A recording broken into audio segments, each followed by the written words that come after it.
Our library director, Lisa, would like to say a few words, and then I'll introduce our author whenever she's finished. So Lisa, if you are ready. Super, thanks so much. I'm here in beautiful Trafalgar. Although it does look like I'm in a witness protection program with this dark face that I'm having here, so excuse that. But welcome everybody, we're so excited for our Authors at JCPL event tonight. I just want to share with you a few of our updates that we have going on at the library. We are in the middle of summer reading, which is Explore Summer. It's a great learning program for families and individuals of all ages. And this year we have some terrific prizes if you finish reading and doing the activities. We have a JCPL mug you can choose from, a flying disc, a flower kit, playing cards, or a board book for babies. And we also have activities you can do each week. And if you earn a badge, you're entered in a weekly prize.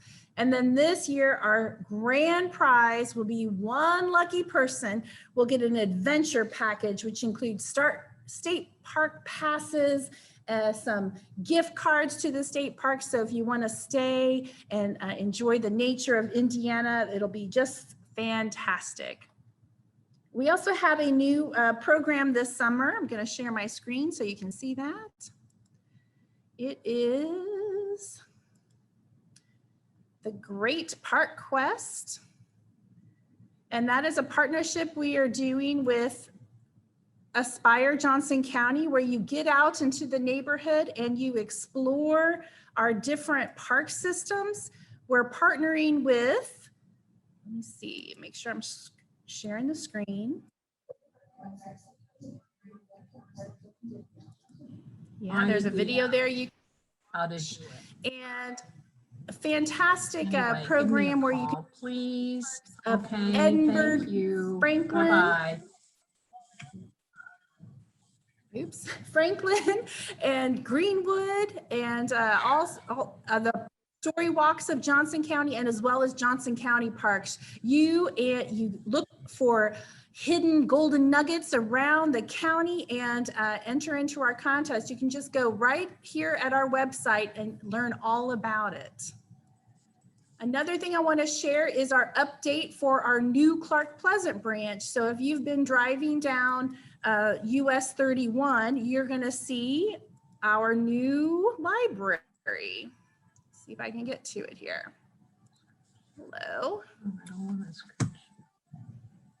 Here we go. Here's a picture of it.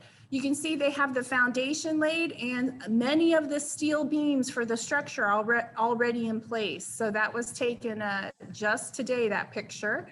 If you're wondering where it is, it's on US 31 in Whiteland, right between Briar Hill and Clearwater Boulevard, which is just a couple of lots north from the Wishing Well Motel, if you know that landmark. So we're going to stop sharing here.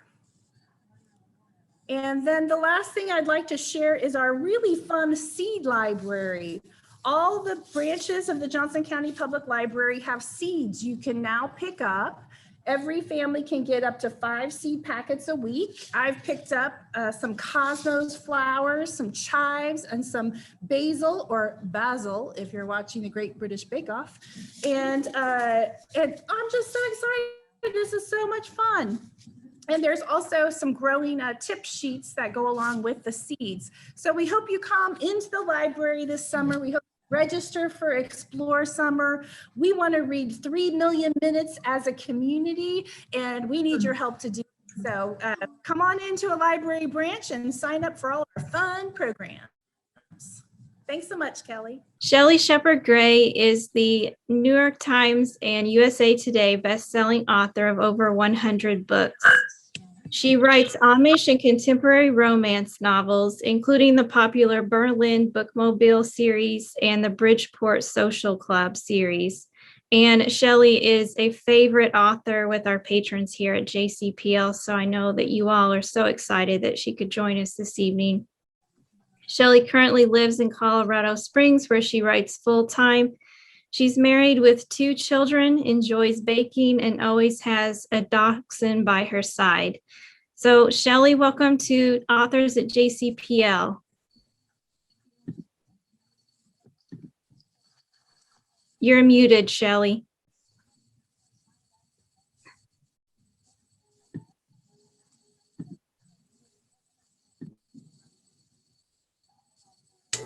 Okay, I think you can hear me now. Can you hear me? Okay. All right. I'm so thrilled to be visiting today, and I have to tell you what a great library system. Since I'm here in Colorado, I really have missed all my library visits I've done over the years. And I feel like when I get on Facebook sometimes, I've met so many people from these visits, and it feels like joining old friends. So even though this isn't quite the same as being in person, I couldn't tell you how excited I was to get the invitation and at least join y'all virtually. I was thinking about some different things that y'all might be interested in talking about. And I decided that I would tell y'all a little bit about the Amish and books and reading, because lately I've been doing some interviews, and it's been surprising to me the number of people that thought that the Amish never read a novel. And some of you may know, since you're so familiar with the communities, that's definitely not always the case. But it actually was. I was thinking that when I first started writing, I wasn't sure if they read anything besides just the Bible. And I have a couple of funny stories along that.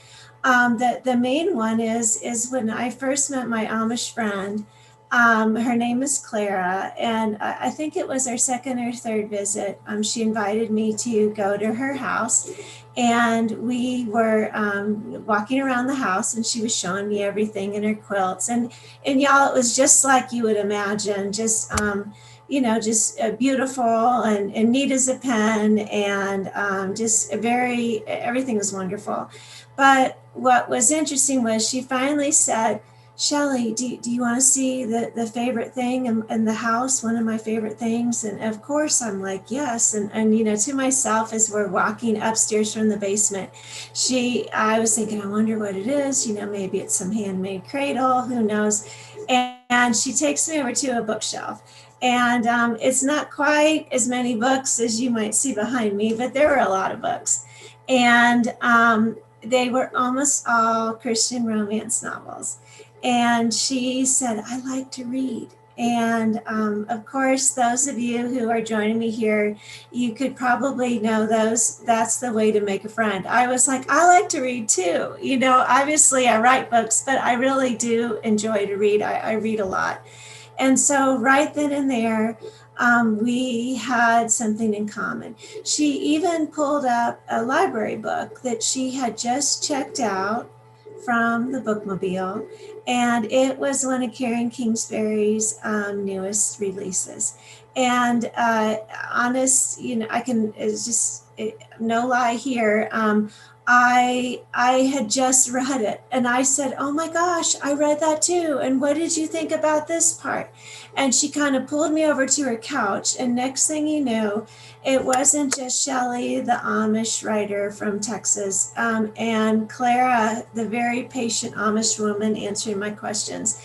It was the two of us discussing something we had read and forming a friendship. And that's always stayed with me, that moment that we realize that we may look really different, but we have a lot in common too, if we just take the time to get to know each other. So I've been in some bookmobiles. I visited many Amish communities, in Indiana, all over Ohio, down in Kentucky, Lancaster County, Pinecraft, which is a favorite of mine. And every community really is different. I love to visit the community that I write about. I think it's important. It's important for me. I want to get an idea of what the surrounding is like. Those of you that are familiar with the Amish know that every community is definitely not the same. And some say in Holmes County or in Lancaster County, some of the houses are very big. It's obvious that the families have been there for generations. Others say in Crittenden County, Kentucky, it's a much smaller, less wealthy Amish community. And I cherish every bit of every detail I can find. And especially everyone being so kind to help me with the details. Kind of another funny Amish library story is, several years ago, I wrote a series set in Crittenden County, and it was all about, it's called The Secrets of Crittenden County. And the first book is called Missing. And it continues on to the search and, what was it found? So anyway, what was kind of fun was when we had the book launch for the very first book, Missing. My publisher sent me down to Crittenden County. So there I was in Marion, Kentucky. Maybe some of y'all have been there too. And we decided to have our author event in the Crittenden County Library. So it was big. I mean, the mayor was there. And we must have had 100 people all in there. And it was so very exciting, even though I started feeling a little bit bad, because if any of you had ever read that book, the very first page, practically, you find out that the whole series is about that an Amish boy had been found at the bottom of a well. He had been murdered. And so, I started thinking as I was talking to the whole town of Marion, maybe they aren't going to appreciate me making stuff up that happened in their town. But anyway, there I was. There were several Amish girls in the audience. I told them all about Missing, told them about how I had visited Marion and had coffee at the county store and so forth. Anyway, we finished up and I got to sign books. And what I noticed was all the Amish girls were gone. And I finally asked someone, I said, were they not interested in getting a book? Because I would have just liked to said hi. And someone said, oh, the Amish women here aren't allowed to read fiction. It was part of their church community. That was one of the rules. And I was really surprised, but again, very respectful. And that was that. Anyway, about 7 months later, the last book in the series came out, and they invited me back over to Crittenden County to discuss Found, the last book in the series. So there I was again. We had lots of readers and some Amish girls too. And then when it came time at the end, again, I didn't see anyone. But one of the gals I had talked to at the very beginning, she goes, Shelley, she goes, guess what? And I said, what? And she said, there's been kind of an underground movement about this book, and I'm about these books. I'm like, what are you talking about? And she said, well, the girls wanted to see what all the books were about. Everybody was talking about them because it was all set in our town. Like, I would have people go to the Pizza Hut, and I'd name the name of the street and so forth. And so they kind of started a little underground thing where they would have one of the books kind of in a shelf at one of the counters in the diner. And the girls could they traded them back and forth, which I thought was just, I just got a tickle out of it. And also I kind of had to think, boy, those are girls that are out of my own heart. I would probably be one of those sneaking around girls trying to read a book if somebody finally, started to say, I don't want you to read. So anyway, those are two of my very different stories about the Amish and reading. But what I have to tell you is how I began the inspiration for the Berlin Bookmobile series was I was at a library talk in Medina a couple of years after that, and I was one of the speakers, one of many, and it was a luncheon, and they happened to sit me next to two ladies who were bookmobile librarians. So I still to this day feel kind of sorry for them because what could you do? I mean, I had a captive audience, so I felt very happy to ask them about a dozen questions about life on the bookmobile and where do you drive and have you ever had a bookmobile accident? And I think they were kind of like, okay, I guess this is what we're going to talk about. So they were very helpful, but it stayed with me. And I think for me as a writer, even though I've published a whole lot of books, I love talking to people. I love finding out the, little details about their life, and I'll kind of pocket it away and wonder, well, maybe one day I'll get to add this into a story, or I'll get to write a story about this. So when it was coming time to pitch a new series after I had finished all the books in the Walnut Creek series, I did ask my editor, I said, what do you think about a matchmaking bookmobile librarian? And she goes around Amish country and visits. And she said, her first question was, well, do the Amish really go to the library? And that's when I'm like, yes, I know this answer. And anyway, so that's kind of how it all started. It was a really a thrill for me to write these books. And unfortunately, one of the things that happened was after I got the okay to write the trilogy and I had begun doing research here in Colorado Springs, I had been touching base with the local bookmobile librarian and was all set to go spend the day there. And then the pandemic came and everything was closed down. So I had to rely on the support from readers and librarians and Facebook friends and a lot of memories of when I had been in the one in Holmes County.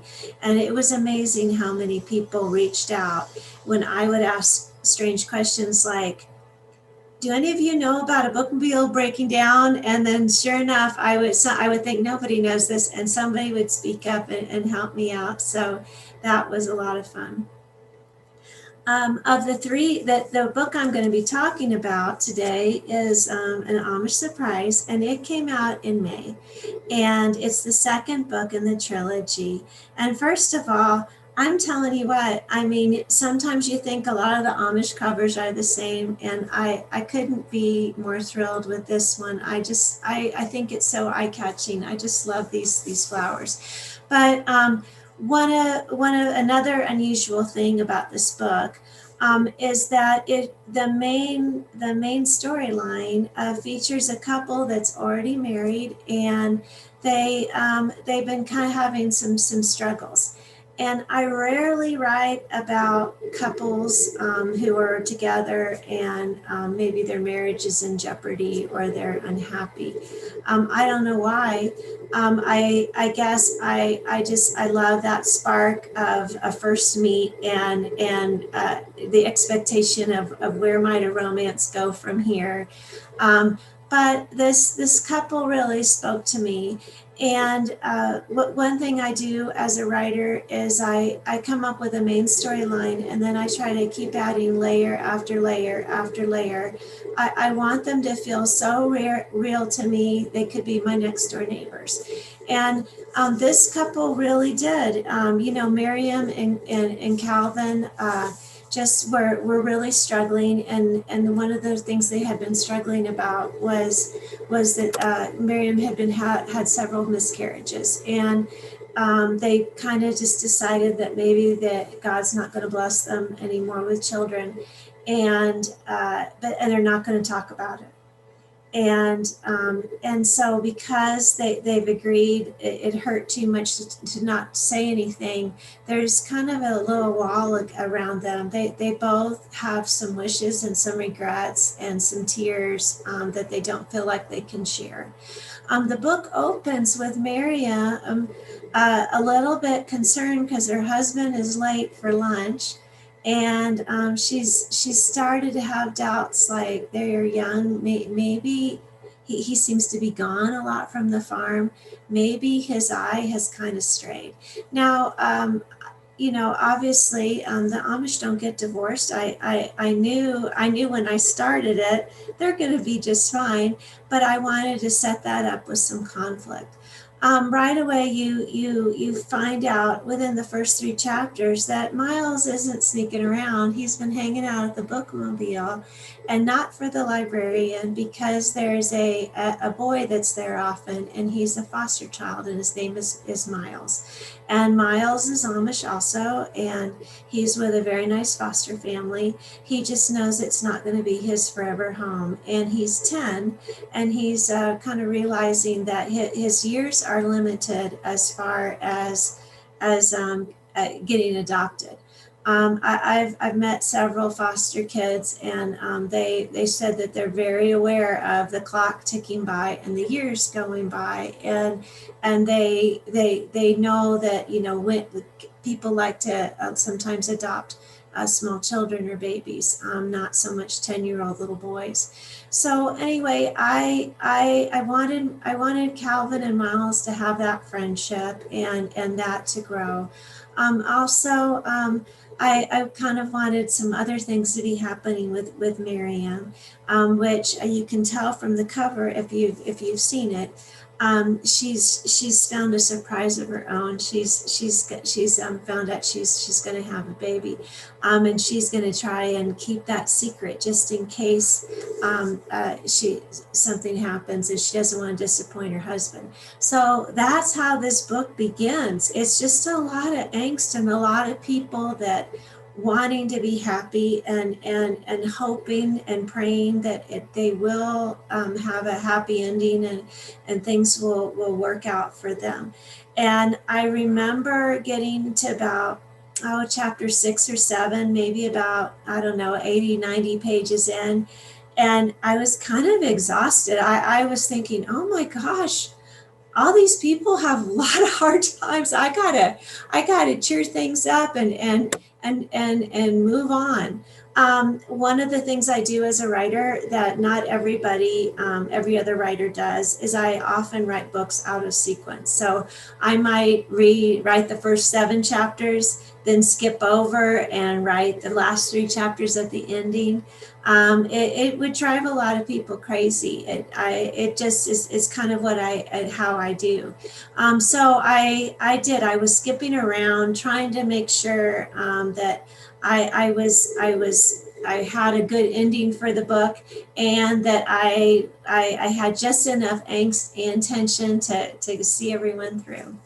I thought I might read y'all just a little bit. I always feel kind of funny reading out loud Amish novels, because you can tell that I am definitely not Amish, and I have this Texas accent even after all these years. I've never gotten rid of.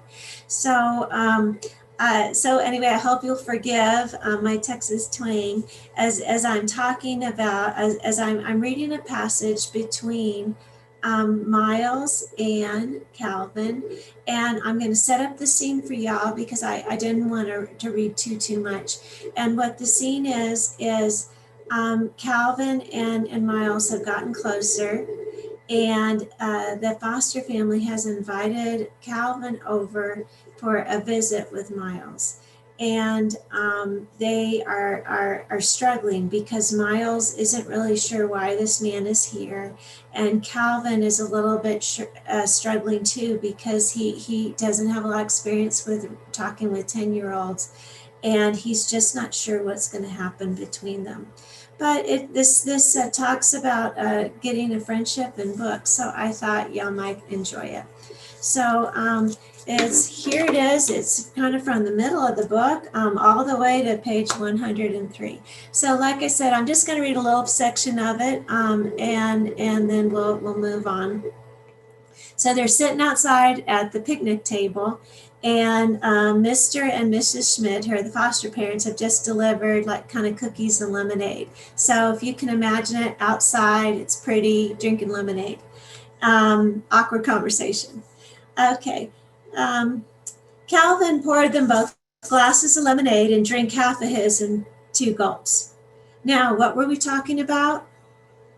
The cave, Mammoth Cave, Miles replied after taking his sip of his own drink and picking up a cookie. Oh, yes. Well, I only went there a few times, but that was enough, I reckon. He paused, looking reflective. I guess it's like going to a big bookstore in the city, at least for me.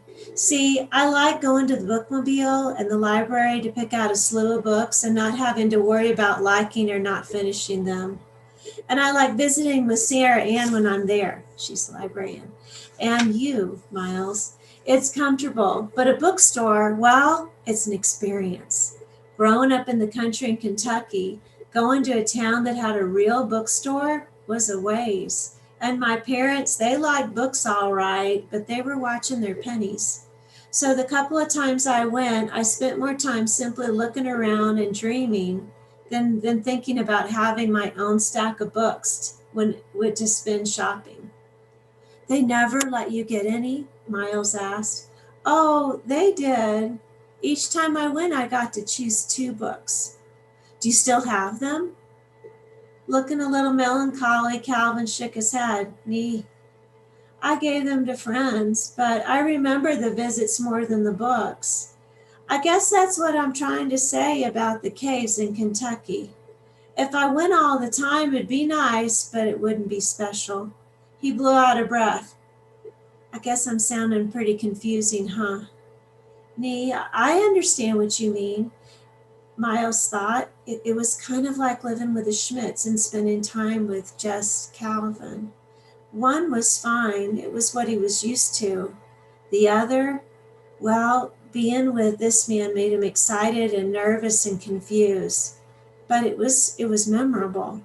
Maybe even better because it incited so many emotions deep inside him. Anyway, now I live here and I'm a farmer, Calvin said, and that pretty much sums up my life. Miles nodded, but he was sure there was more to Calvin than that, maybe a whole lot more. He might be only 10, but he knew there was more to himself than most people ever saw.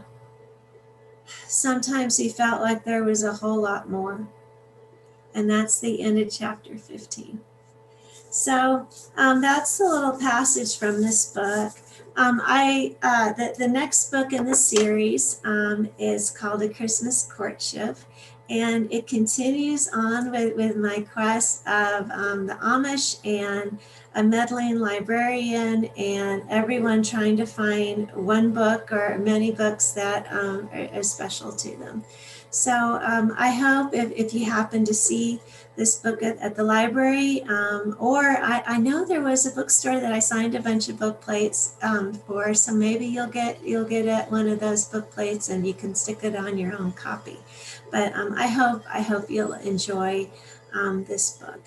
I think Kelly was gonna. She said there might be some questions, so I'll see if you'd like me to answer any. Or otherwise, I'll just continue to chat some more. Kelly, do you have any questions for me? Yes. So if you'd like to ask a question, go ahead and put it in the chat, and then I will read it off to Shelley for her to answer. We'll just wait a couple minutes and see what comes in. Okay. Well, I'll go ahead and talk about something real quick while we're waiting. One of the questions that I often get is, how do I write a book? When did I get started writing? And I didn't grow up wanting to be a writer. I've always loved books. I was always the girl like in the back of the room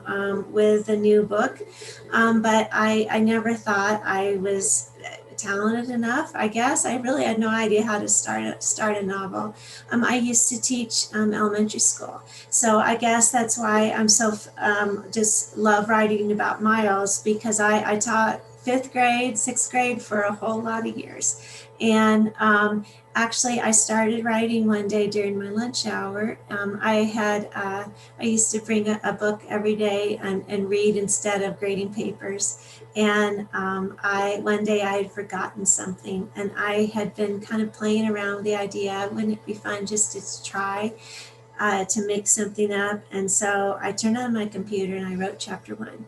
And so really that is how I started. So if any of you that are listening are wondering, I wonder if I should ever give this a try, but should I, because I don't have a big background in writing literature. I hope you'll do what I did and give it a try. Looks like there's questions in, so I'll go ahead and be quiet. All right.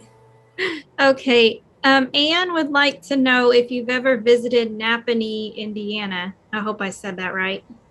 I haven't. I've been up in, I think it's Middlebury, over by Shipshawana, and then farther south. But if I have been in that area, I didn't. It doesn't ring a bell. I have been to several different libraries when I was living in Cincinnati. I would often just go for the day, and a lot of libraries liked having me over, like do a lunch speaker, and I would do that. But that one doesn't ring a bell. I'm looking forward to visiting it though. And then we have another question from Jenna. She wants to know if you visited Pinecraft in Sarasota. I'm guessing that's another Amish community. I have visited there many times. My first visit, it was kind of funny. I was on the phone with Clara, my Amish friend, telling her I'm going to be in Sarasota and I'm going to be doing research. And she was like, when are you going to be there? And I told her the date, sometime in February, and she said, I'm going to be there. I'm the second last day before I leave. So my first visit to Pinecraft was just amazing because she and her husband met. My husband's name is Tom. They met Tom and me. We all went out to pizza together. And then, of course, we had to go to Yoder's, which is the big restaurant there, and get pie. And we were standing in line. And if any of you have ever been there, you always are in line. Doesn't matter if it's a pandemic or not. You're always in line for 30 minutes or so. And Clara was whispering to me, this person is from Indiana, and that woman 5 up there, she's from Pennsylvania. And it was really fun seeing how the different outfits and dresses differed.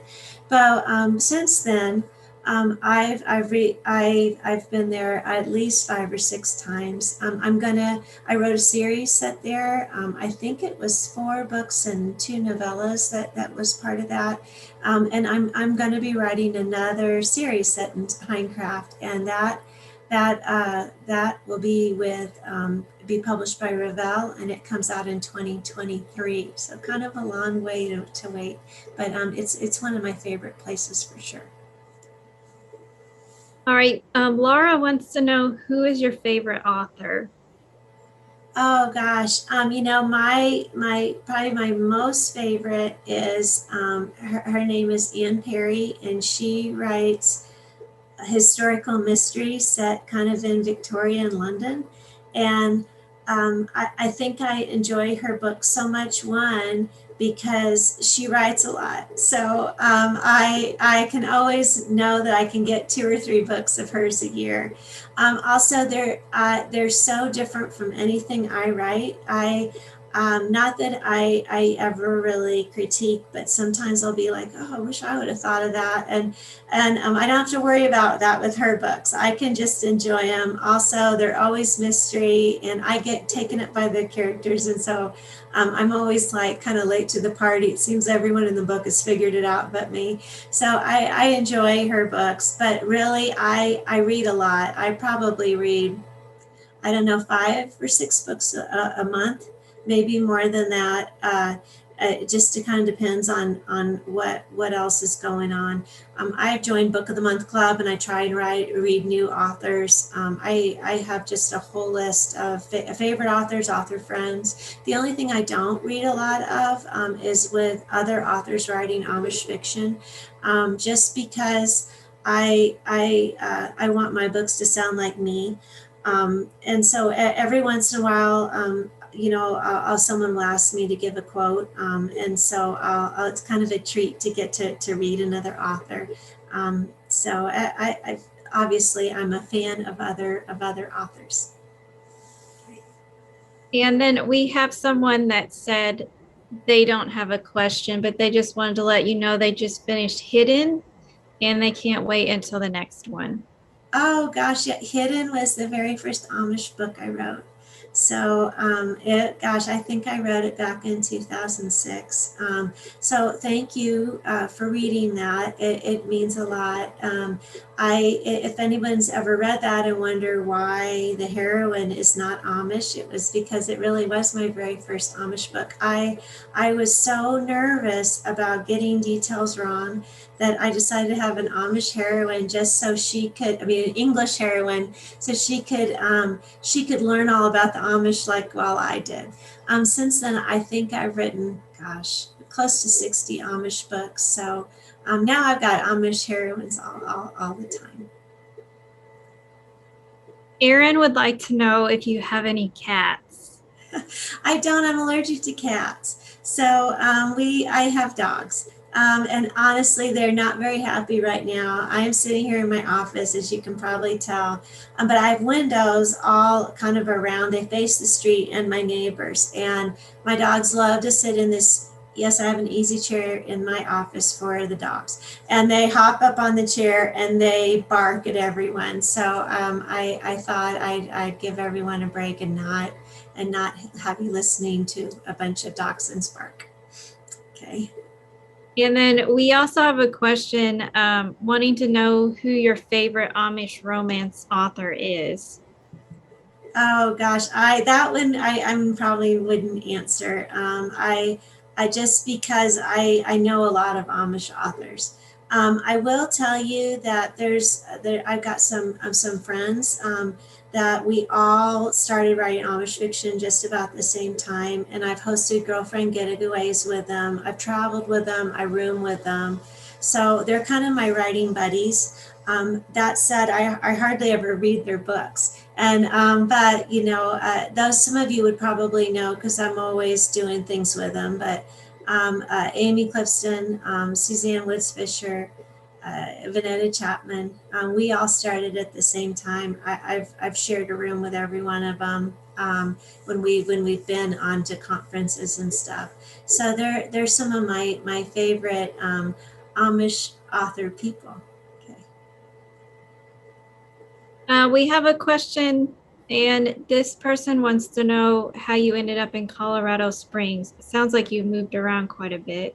I have. My husband's a salesman, and so we were in Denver in the 90s. I spent a year in Arizona before that.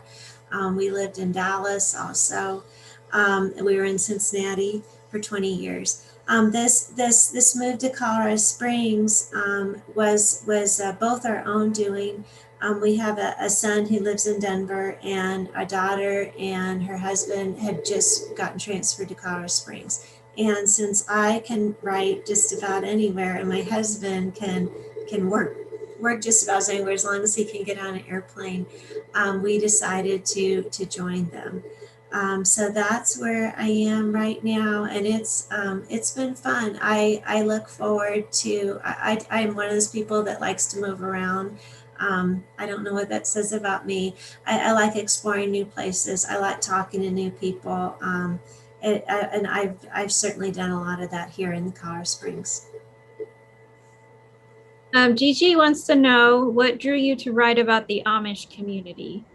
This is a perfect segue. When we were transferred to Cincinnati, I have to tell you, my husband is from Cleveland, but I I had never lived so far east. So I remember him saying, we're going to go to Ohio. And I said, that's like the East Coast, which now I'm like, okay, Shelley, that's a little bit off on your geography. But I really was far for me. And so my kids were in school, and I was trying to decide whether to develop my writing hobby a little bit more or get my Ohio teaching certificate and go back to teaching sixth graders. So the first couple of months, I had a lot of time on my hands. So I would drive all around the north part of Cincinnati, and kind of the country roads. Anyway, it turns out there's an Amish community now. It was an hour from me. And I quickly became a fan of that place because, well, one, I had never seen buggies and so forth in person. And two, they had cinnamon rolls. So anyone that knows me, I have a horrible sweet tooth. So that I guess you could say I write Amish books because of cinnamon rolls. Okay. All right, well, that was our last question. I'll give everybody a few minutes if you have anything that you want to ask. You talked about cinnamon rolls, and I know Amish are famous for their food. Is that your favorite Amish food, or you have something else? My husband and I were just in Berlin and Walnut Creek about, 3 weeks ago.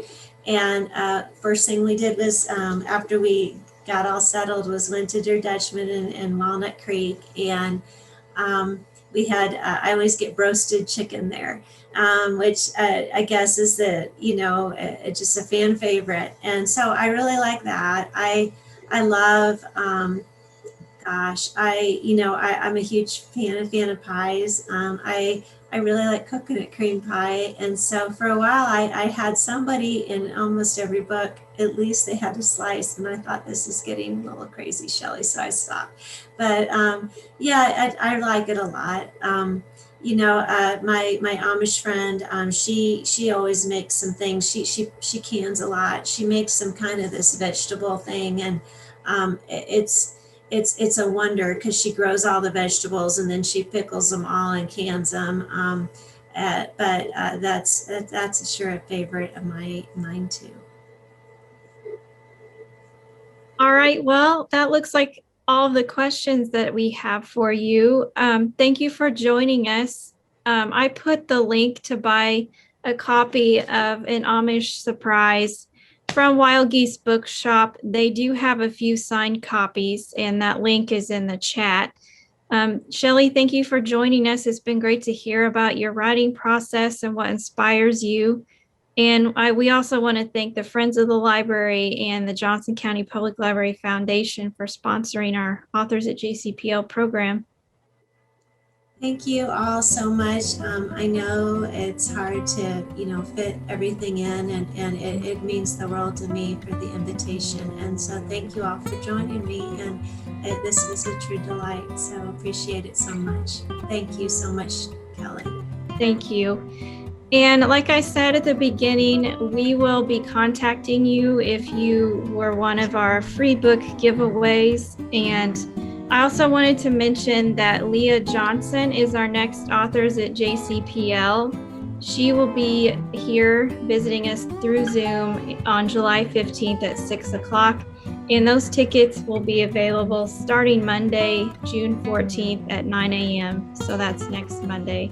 So just big thank you to Shelley again for being here, and we will see you at our next authors event. So have a good evening, everyone.